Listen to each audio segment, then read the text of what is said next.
Hero, it is so nice to meet you. You too, you too. Now tell me, how does it feel being every adoring Afternator's man crush every Monday? It's very flattering. I appreciate it. Yeah, I don't know what to say. I don't know how to feel, but it's not the worst thing in the world. It's not. It's definitely not. Since the release of After and the Afternators just embracing you so well, what do you say is the biggest thing that has changed about your life? My availability. Ooh. Yeah, I'm just busy now, I'd say. I try not to let anything change that is within my control. So I just think it's just that I'm busy, and that's a good thing. Going to the malls can't be easy for you anymore. I never really loved shopping or going to the mall too much anyway, so it's that's not the biggest problem. But yeah, I'm definitely I do miss the ability to walk around certain places more freely. Since you're reprising your role as Hardin Scott, how do you feel like this role is challenging you as an actor the second time around? In every way. It's you always want a challenging role, obviously, and the first one was in a good way, and this one is in a different way. There's just more emotional scenes, some comedies. It's just a more kind of well-rounded character. We obviously get to know him better, so there's more that we do with him that gets to test me as an actor. You said emotional. How do you tap into those emotional scenes? What are you thinking about? What's going through your head? Changes between each one. I know some people like to use external sources to get themselves sad or happy or whatever. I tend to try and do it through the character. I haven't yet resorted to like watching sad videos before I shoot, but I hear some people do that.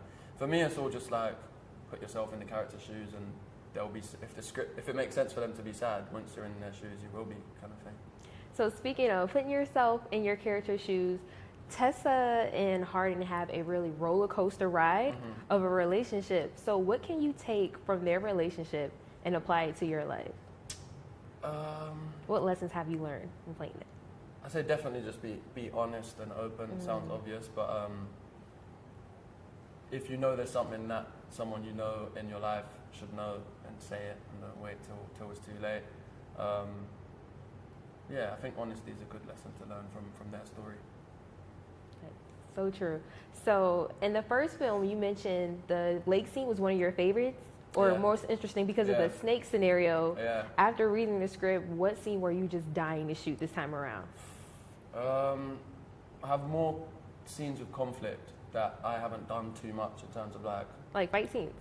I wouldn't even say fight scenes, but like that kind of thing where you have a stunt coordinator, and that stuff for me is always cool to learn because it's just different. You don't do too much of it.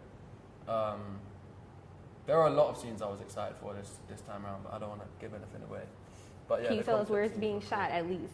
Where what's being shot? One of your favorite scenes. Where is it being shot? What am I yet to do? We shot one of my favorite scenes yesterday in the hotel room. It's the only scene it's the main scene with Tessa, Trevor, and Hardin, and obviously that dynamic's really fun to play with. I wish we had more scenes with the three of us. Okay, so now you're on set for about 14 hours a day. So when you leave set, how do you unwind? I don't think you need to.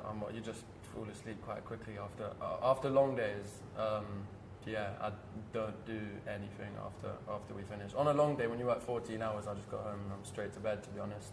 And then I prefer to wake up earlier in the morning and do more.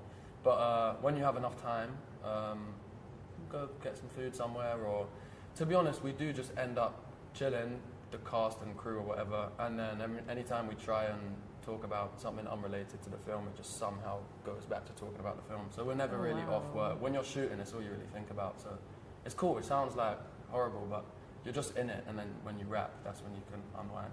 Now, this is your second time shooting in Georgia, maybe even your third. Are there any places you like to frequent? When I'm in Georgia, I haven't been around too much. Last year, we're just so busy when we're here. We don't have much time.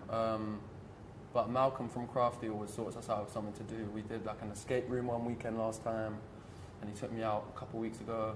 So yeah, there's little things to do, but I haven't figured out where my spots are yet. Okay, thank you. Thank you so much.